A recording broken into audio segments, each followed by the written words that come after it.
द्वारा आयोजित इस तकनीकी प्रशिक्षण के फर्स्ट फेज के अंतिम दिवस पर आप सभी का हार्दिक स्वागत एवं अभिनंदन। आज हमारा ये 7वां दिवस है। अभी तक के जितने अपने दिवस प्रशिक्षण के रहे हैं वो तो इंटरेस्टिंग रहे हैं। प्रतिदिन हमने कुछ टूल्स के बारे में सीखा है, कुछ ना कुछ नया हमने सीखा है। इसी के साथ में आज भी जो हमारे मध्य प्रशिक्षण रहने वाला है वो काफी इंटरेस्टिंग प्रशिक्षण रहने वाला है।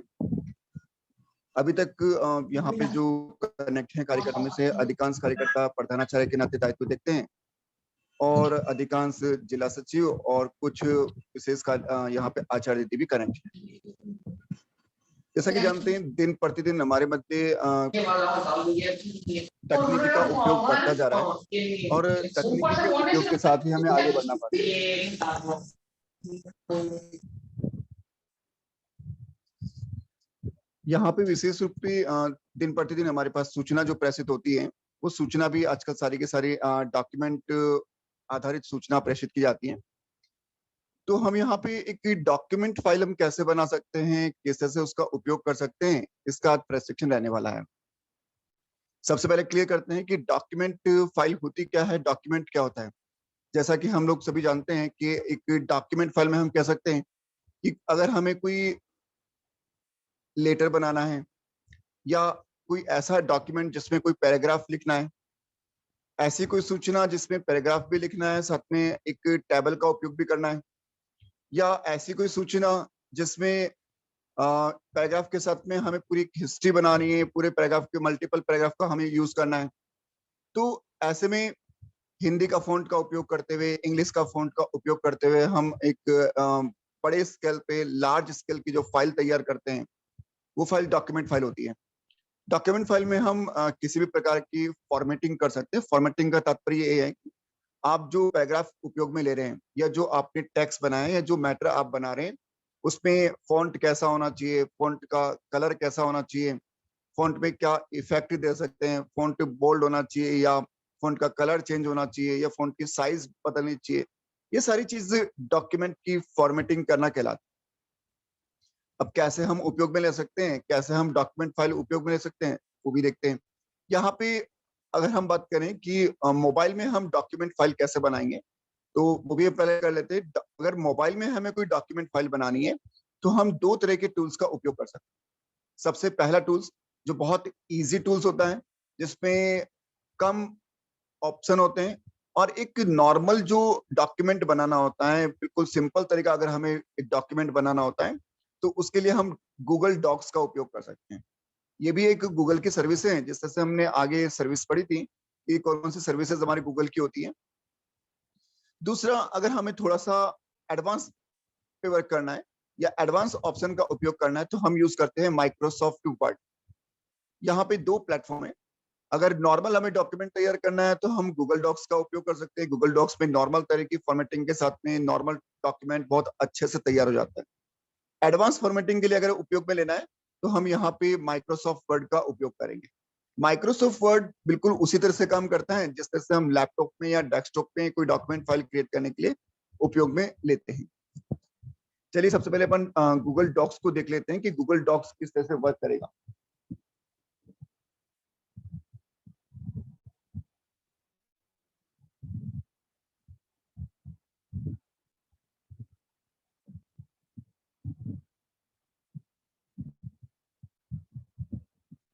जैसा कि आप देख पा रहे हैं यहाँ पे मैंने अपनी स्क्रीन को शेयर किया है।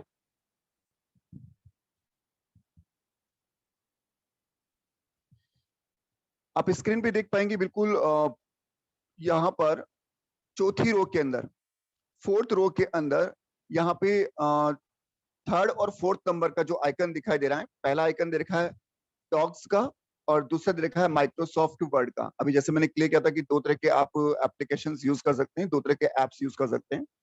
सबसे पहले हम स्टार्टिंग करते हैं डॉक्स से।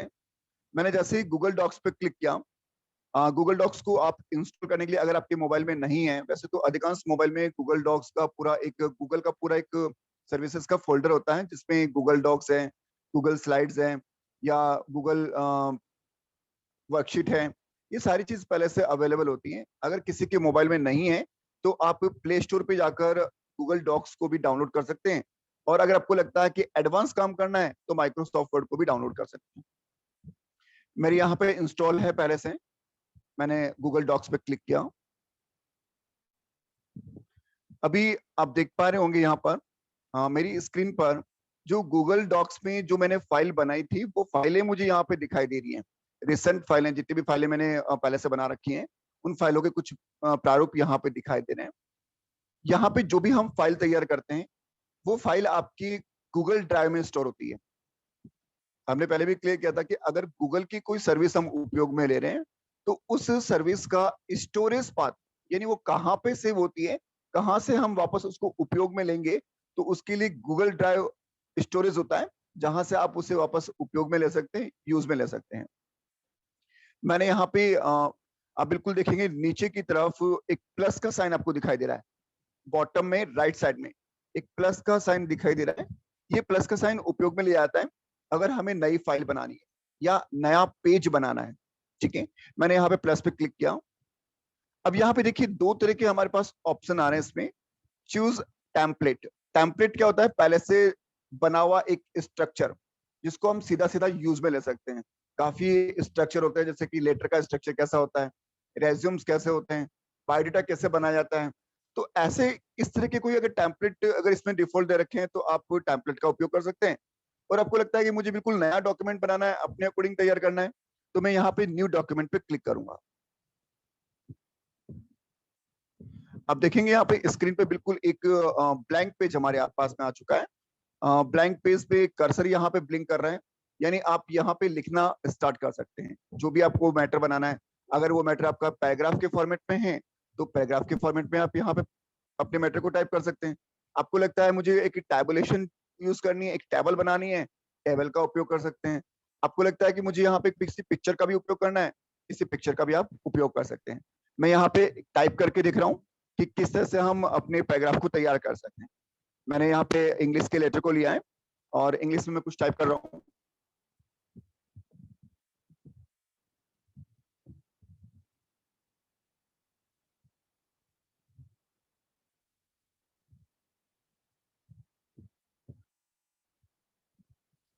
सबसे पहले मैंने यहाँ पे एक टाइटल दिया है, कंप्यूटर फंडामेंटल्स।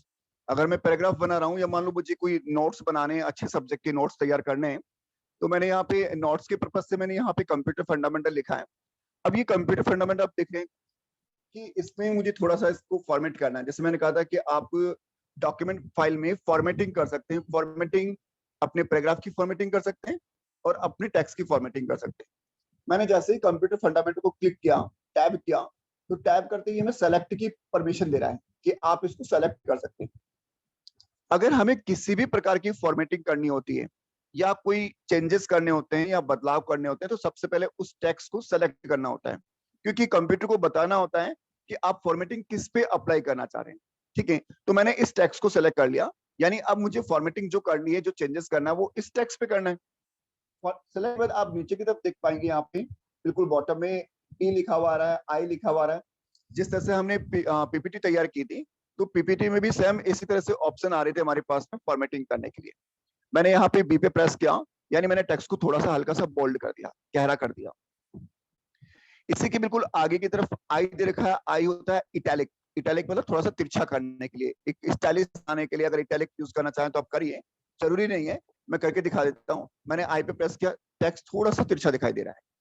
पुनः वापस मैं अपनी सिचुएशन में आ जाता हूँ। यहाँ पे यू दिखाई दे रहा है। अगर मुझे किसी लाइन को हाईलाइट करना, नीचे अंडरलाइन लगानी है, तो मैं यहाँ पे यू पे प्रेस करूंगा तो अंडरलाइन अप्लाई हो जाएगी। आप देख पा रहे हैं एक लाइन आ चुकी है। इसी के बिल्कुल पास में यहाँ पे ए लिखा हुआ है और ए के नीचे यहाँ पे ब्लैक कलर मुझे दिखाई दे रहा है। मैंने यहाँ पे ए पे क्लिक किया।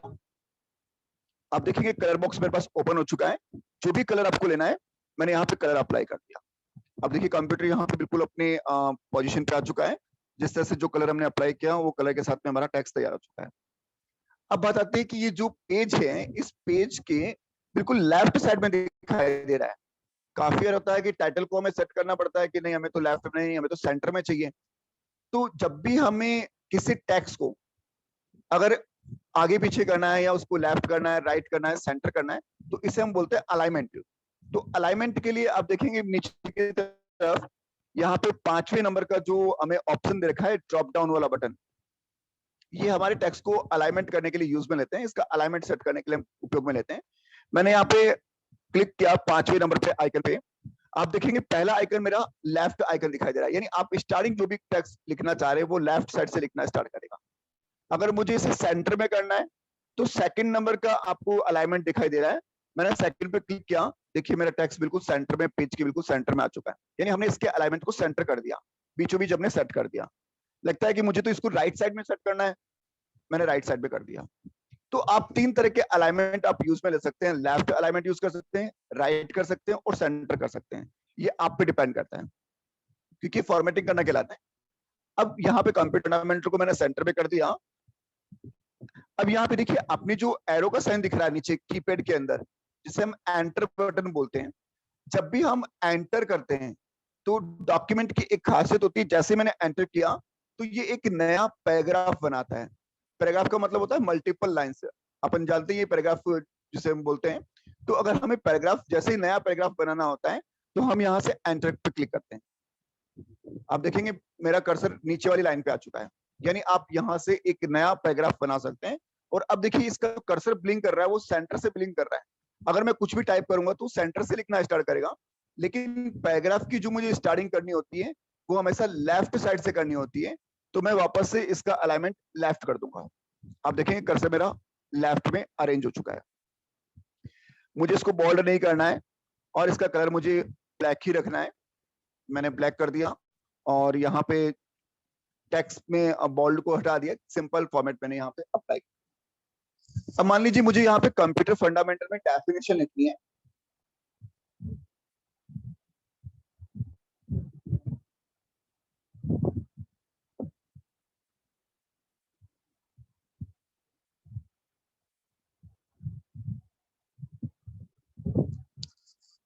अब दिख रहे होंगे यहाँ पे डेफिनेशन मैंने एक वापस से एक सब पॉइंट बना दिया।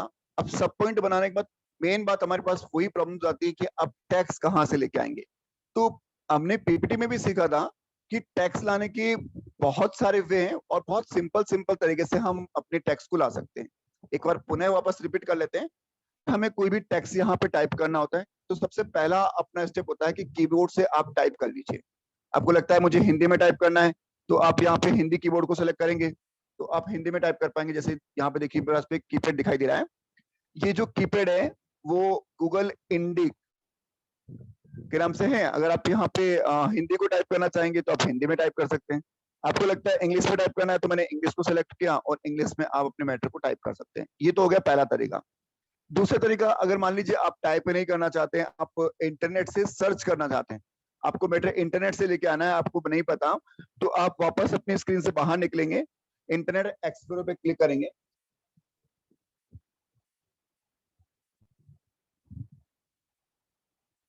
यहाँ पे मैंने सर्च कर लिया गूगल को और यहाँ पे मैंने ले लिया कि मुझे कंप्यूटर की डेफिनेशन चाहिए।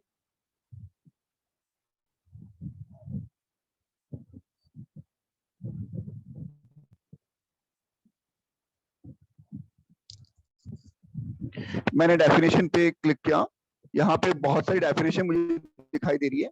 कोई भी डेफिनेशन जो आपको प्रॉपर लगती है, जो अच्छी डेफिनेशन लगती है, आप उस टेक्स्ट पे टैब करेंगे, यानी टैब का मतलब क्लिक करना। और टैब क्लिक करने के बाद आप जैसे ही देखेंगे तो आपके पास में सेलेक्ट वाला ऑप्शन आ जाता है। आप यहाँ से अपने टेक्स्ट को, जितना टेक्स्ट आपको लेना है उतना आप सेलेक्ट करेंगे और ऊपर जो कॉपी वाला ऑप्शन लिखा हुआ है उस पर कॉपी कर लेंगे। टेक्स्ट मेरा कॉपी हो चुका है। वापस मैं डॉक्स पे आता हूँ। फर्स्ट फाइल जो मैंने ओपन कर रखी थी, यहीं पे आके मैंने इस टेक्स्ट को मैंने पेस्ट कर दिया।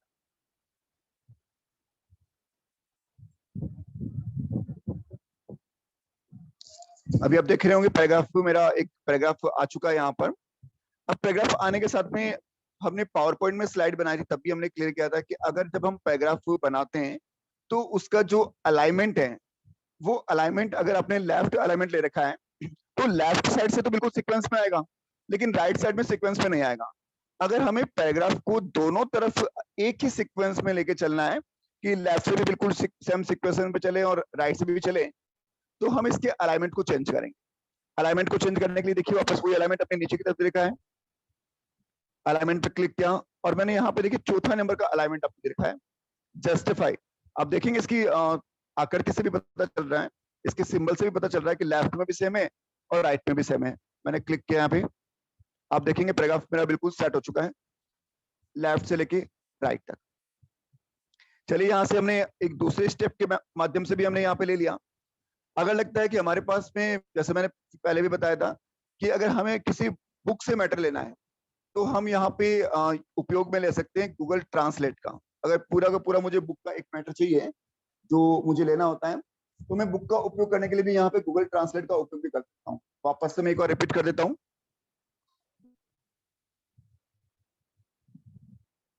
मेरे पास यहाँ पे स्क्रीन पे गूगल ट्रांसलेट वाला आइकन दिखाई दे रहा है तीसरे नंबर पे, सबसे फर्स्ट रो की तीसरे नंबर पे दे रखा है गूगल ट्रांसलेट। गूगल ट्रांसलेट में मैं क्लिक करूंगा तो यहाँ पे 3 तरह के अपने पास में आइकन आ रहे हैं, टैब आ रहे हैं। पहला टैब कैमरे का, दूसरा कन्वर्जेशन और ट्रांसक्रिप्ट का। मैंने यहाँ पे फर्स्ट कैमरे पे क्लिक किया, स्कैन पे क्लिक किया।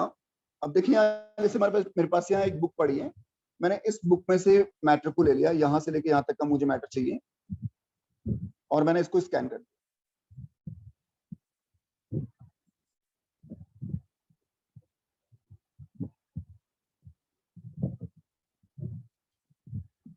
अब देख रहे हैं टेक्स्ट मेरा पूरा सेलेक्ट हो चुका है।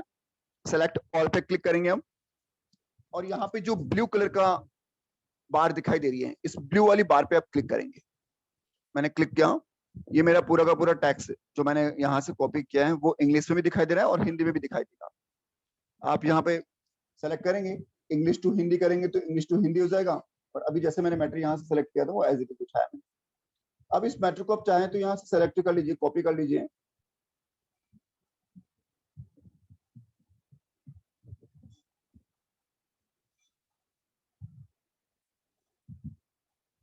कॉपी किया मैंने,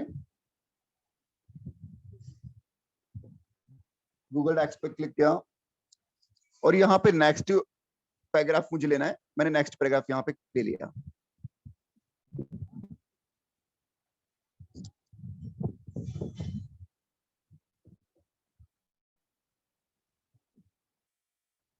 अब देख रहे हैं सेकंड पैराग्राफ भी मेरे पास में यहाँ पे अच्छे से तैयार हो चुका है। अब इस पैराग्राफ में और हम क्या कर सकते हैं, मान लीजिए मुझे लगता है कि यहाँ पे मुझे किसी पिक्चर की आवश्यकता है, कोई पिक्चर मुझे यहाँ पे लेनी है। तो पिक्चर लेने के लिए इसके ऊपर बिल्कुल सिंपल सा एक फॉर्मेट लिखा है। आप ऊपर में टॉप में जाएंगे, अब यहाँ पे टॉप में कुछ आइकन दे रखे हैं, एक बार उनको भी हम समझ लेते हैं। इसमें देखिए पहला एक आइकन दे रखा है, यहाँ पे एक एरो का साइन जो आपको बिल्कुल लेफ्ट साइड में रोटेट होता हुआ दिखाई दे रहा है और दूसरा एक एरो दिखाई दे रहा है जो बिल्कुल राइट साइड में रोटेट होता दिखाई दे रहा है। ये काफी इंपॉर्टेंट और इंटरेस्टिंग टूल्स है ऊपर वाले। अगर हम फर्स्ट वाले पे क्लिक करते हैं तो फर्स्ट वाला कहलाता है अपना अंडू। अंडू होता है अगर मान लो कोई आप काम कर रहे हैं और गलती से कुछ काम गलत हो गया, गलत टाइप हो गया या कुछ भी हो गया, तो वापस पहले वाली स्थिति में जाने के लिए हम अगर अंडू पे क्लिक करेंगे तो पहले वाली स्थिति में आ जाएंगे। जैसे मैं यहाँ पे देखता हूँ, मैंने यहाँ पे इसको लाइन को टेक्स्ट को सेलेक्ट किया और मैंने इसका कलर चेंज कर दिया और गलती से सेकंड नंबर पे मैंने इसको यहाँ से गलती से डिलीट हो गया। अब देखिए सिस्टम लिखा हुआ था गलती से डिलीट हो चुका है और उससे पहले मैंने इसका कलर चेंज किया था। अब गलती से डिलीट हो गया तो वापस कैसे लेके आएंगे इसको, तो ऊपर अंडू वाला आइकन दे रखा है। देखिए मैंने जैसे अंडू पे क्लिक किया तो मेरा टेक्स्ट वापस आ गया।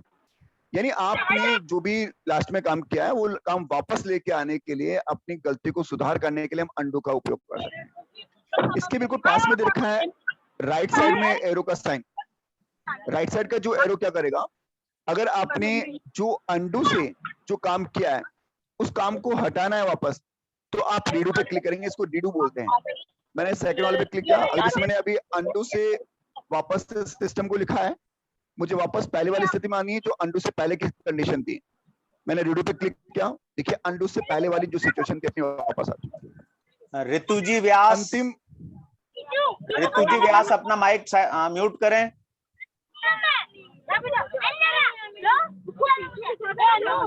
ये ऋतु जी व्यास अपने माइक को म्यूट करें। जी मैंने कर दिया है। जी भाई साहब।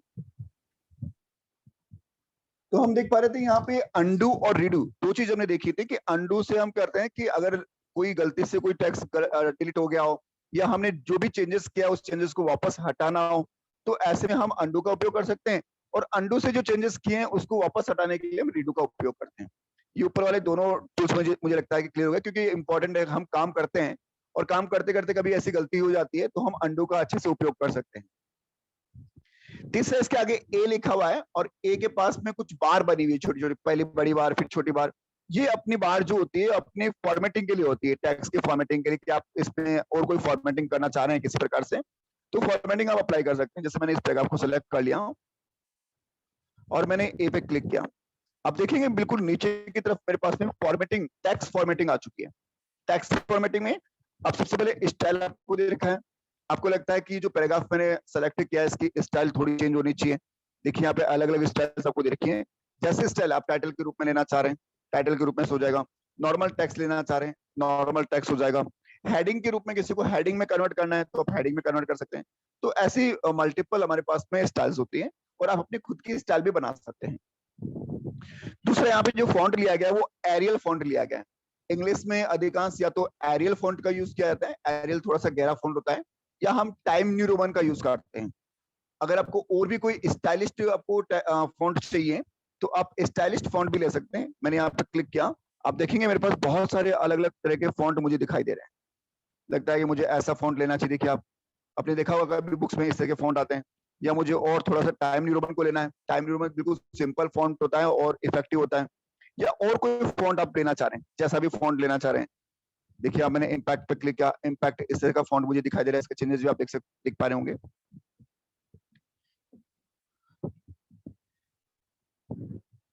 तो यहाँ पे जैसा भी आप फॉन्ट आप लेना चाहें उस फॉन्ट को आप सेलेक्ट कर सकते हैं। मैंने टाइम न्यू रोमन को कर दिया, टाइम न्यू रोमन मुझे ठीक लगता है और एक सिंपल टेक्स्ट होता है।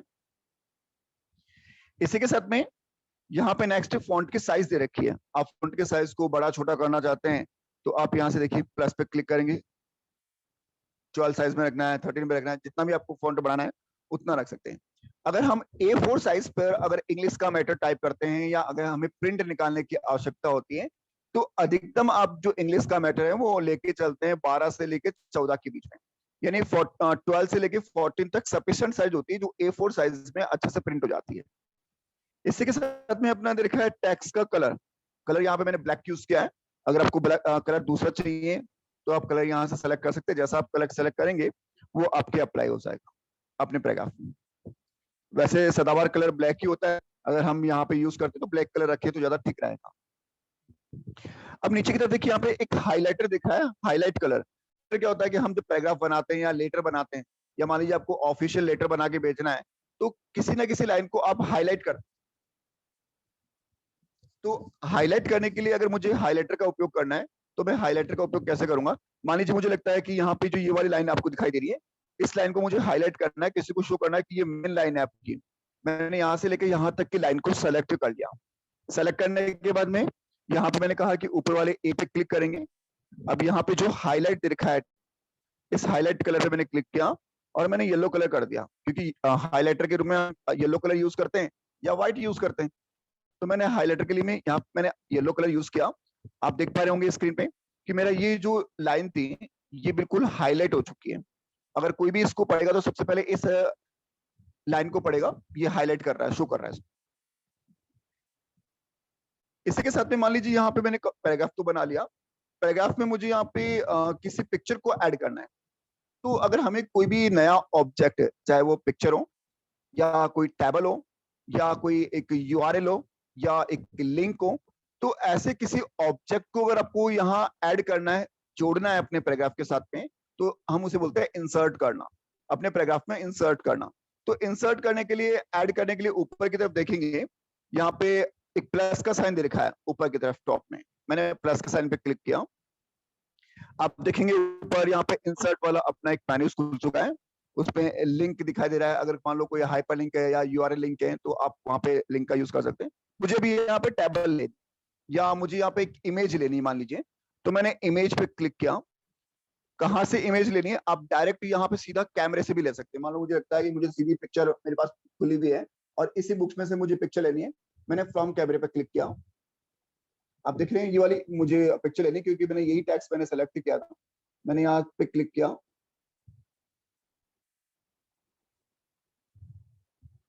ओके पे क्लिक किया। देखेंगे आप यहाँ पे जो पिक्चर मैंने ली है वो पिक्चर मेरे पास पे यहाँ पे आ चुकी है और पिक्चर मेरी सेट हो चुकी है। अब इसकी साइज की बात करते हैं। अगर साइज थोड़ी बड़ी छोटी करनी हो या और कुछ करना हो तो इसी पिक्चर पे वापस क्लिक करेंगे और क्लिक करने के बाद ऊपर की तरफ जो अपने ए दिखाई दे रहा था, इसी ए पे क्लिक करेंगे। यहाँ पे इमेज आपको दिखाई दे रही है, टेक्स्ट रैपिंग पे क्लिक करेंगे।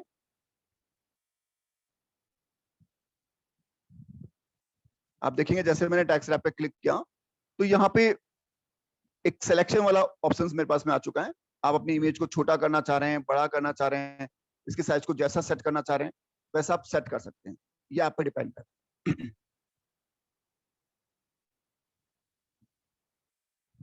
यहाँ पे पिक्चर मेरी सेट हो चुकी है, ठीक है। इसी के साथ में आपको लगता है कि मुझे अपनी सूचना के अंदर मुझे एक टेबल का उपयोग करना है, मुझे कोई टेबल के रूप में भी मुझे कोई डेटा डालना है या कोई एक टेबुलेशन फॉर्मेट में मुझे कोई इंफॉर्मेशन देनी है। जैसे हमारे पास सूचना मांगी जाती है तो कुछ सूचना टेबल के फॉर्मेट में होती है। अगर हमें टेबल के फॉर्मेट का उपयोग करना है इसी वर्ड फाइल के साथ में तो वापस प्लस के साइन पे हम क्लिक करेंगे। मैंने यहाँ प्लस के साइन पे क्लिक किया है। यहाँ पे देखेंगे एक टेबल वाला ऑप्शन आपको दिखाई दे रहा है। अगर मुझे कोई टेबल ऐड करनी है, मैंने टेबल पे क्लिक किया। अब ये पूछ रहा है कि कितने कॉलम आपको लेने हैं और कितने रो लेनी है। तो रो तो हो गई लाइन और कॉलम हो गए स्तंभ। तो यहाँ पे मान लीजिए मैंने कह दिया कि मुझे यहाँ पे 5 कॉलम लेने हैं, मैंने 5 कॉलम कर दिए। और रो का मतलब लाइन, कितनी लाइन आपको लेनी है। मान लीजिए मुझे 5 लाइन लेनी है, 2 लाइन लेनी है, 3 लाइन की सूचना मुझे देनी है। मैंने जैसे इंसर्ट टेबल पे क्लिक किया, आप देखेंगे एक टेबल मेरे पास में इंसर्ट हो चुकी है। इस टेबल में जो भी आपको सूचना डालनी है, जैसे मैंने कहा कि मुझे एसआर नंबर डालना है, मैंने एसआर नंबर पे क्लिक कर दिया। नेक्स्ट कॉलम मुझे यहाँ पे नेम चाहिए, मैंने नेम पे क्लिक कर दिया। नेक्स्ट पे मुझे फादर नेम चाहिए, मैंने फादर्स नेम पे क्लिक कर दिया। नेक्स्ट में मान लीजिए मुझे कोई और कोई सूचना चाहिए तो यहाँ पे मैंने एड्रेस ले लिया। नेक्स्ट मान लो मुझे कॉन्टेक्ट नंबर चाहिए,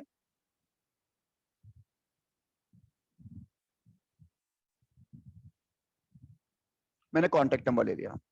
अब देख पा रहे हैं यहाँ जो सूचना मैंने ली वो सारी सूचना मेरे पास में आ चुकी है। यहाँ एसआर नंबर में आपको अगर फिर डेटा डालना है कि मुझे तो एसआर नंबर क्या डालना है, 231 डालना है, जो भी डालना है।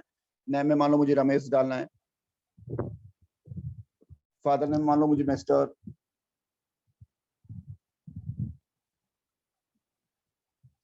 एड्रेस मैंने कर दिया और कॉन्टेक्ट नंबर मैंने कर दिया जो भी।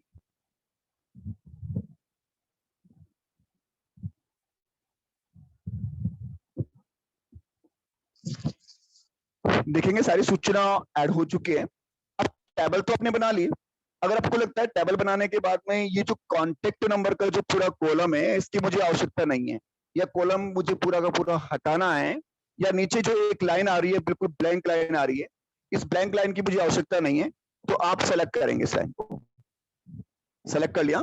जैसे सेलेक्ट करेंगे आपकी देखिए ऊपर की तरफ जो ऑप्शन आ रहे हैं, cut, copy, paste, select all, merge cell, और इसके आगे डिलीट रो दिखा हुआ है। मैंने डिलीट रो पे क्लिक किया तो ये वाली जो रो है आपकी ब्लैंक वाली रो डिलीट हो जाएगी। देख पा रहे हैं मेरी रो डिलीट हो चुकी है, वहां से ब्लैंक वाली जो रो है वो डिलीट हो गई। मान लीजिए मुझे ऐसे लगता है कि मुझे यहाँ पे कॉन्टेक्ट नंबर वाला कॉलम मुझे नहीं चाहिए, या मुझे फादर नेम वाला कॉलम मुझे नहीं चाहिए, तो मैं फादर नेम वाले कॉलम को मैं सेलेक्ट करूंगा। सेलेक्ट किया मैंने, यहाँ पे देखा है डिलीट कॉलम, कॉलम पे डिलीट किया, कॉलम मेरा डिलीट हो चुका है। यहाँ पे 4 कॉलम मेरे पास में रह चुके हैं। तो आप नया कॉलम जोड़ भी सकते हैं, नई रो जोड़ भी सकते हैं, किसी कॉलम को डिलीट कर सकते हैं, ठीक है। जैसे आप सूचना चाह रहे हैं वैसे आप यहाँ पे चेंजेस अप्लाई कर सकते हैं। आपको जो फॉर्मेटिंग अच्छी लगे वो फॉर्मेटिंग आप कर सकते हैं। मान लीजिए मुझे हेडिंग देना था, वो बोल्ड करना है, मैंने हल्का सा बोल्ड कर दिया। तो यहाँ तक मेरी सूचना बन चुकी है। साथ में आता है कि ठीक है नहीं आपने जी, सूचना इसमें तैयार ना कर ली है, जो ऐड जैसे कोई लाइन ऐड करनी है तो वापस बताना कैसे करेंगे। आप यहाँ पे देखिए अपने पास में जो टेबल्स आपने सेलेक्ट करी है, जो भी आप ले रहे हैं यहाँ पे लाइन के बेसिस पे,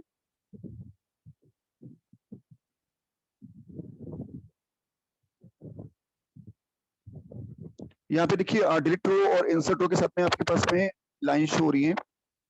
समझ जाऊंगा मैं, इसमें मेरे पास कर्सर क्लिक नहीं हो रहा है।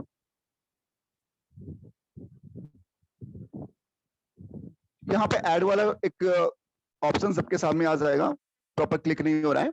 या जैसे आप सेलेक्ट करेंगे तो यहाँ पे ऐड वाला एक अपने पास में ऑप्शन आएगा, जैसे कॉलम डिलीट वाला ऑप्शन आ रहा है वैसे इंसर्ट करके हम कॉलम को ऐड कर सकते हैं।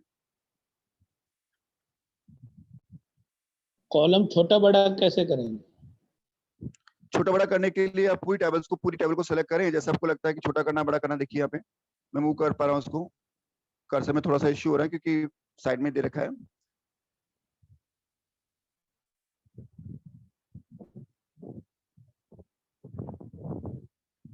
अब देखिए यहाँ पे जैसे मैंने सेलेक्ट कर लिया, अब यहाँ पे मेरे पास वो वाले ऑप्शंस खुल चुके हैं जो आप कह रहे थे कि मुझे यहाँ पे इंसर्ट करना है कॉलम को या रो ऐड करनी है।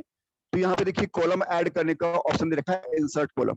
अगर आपको कॉलम प्रेस करना है तो आप कॉलम प्रेस पे क्लिक करेंगे, नया कॉलम ऐड हो जाएगा। अगर आपको रो जोड़नी है तो रो पे क्लिक करेंगे, एक नई रो आपके पास में जुड़ती जाएगी जहां से सेलेक्ट किया आपने। किसी कॉलम को जोड़ना है तो कॉलम को जोड़ पाएंगे, और किसी रो को जोड़ना है तो किसी रो को ऐड कर पाएंगे। जहां पे सेलेक्ट होगा, जहां पे आपका कर्सर होगा, उस कर्सर की पोजीशन पे आपका नया कॉलम और आपकी नई रो ऐड होगी यहाँ पर। अब यहाँ पे देखिए एक और दे रखा है मर्ज सेल का। कर्सर क्या होता है कि हम दो कॉलम को मर्ज करते हैं। जैसे मान लीजिए मुझे ऊपर के जो फर्स्ट जो मैंने रो ली है, इन दोनों को मुझे मर्ज करना है।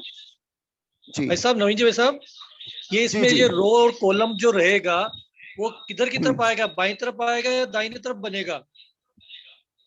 जहां आपका पेज है वहां पेज पे जहां कर्सर होगा लेफ्ट साइड में, वहां से ऐड होगा। यानी आपके कर्सर की पोजीशन को लेगा ये। नहीं, किधर की तरफ आएगा? लेफ्ट में बनेगी या राइट साइड? राइट साइड खुलेगा।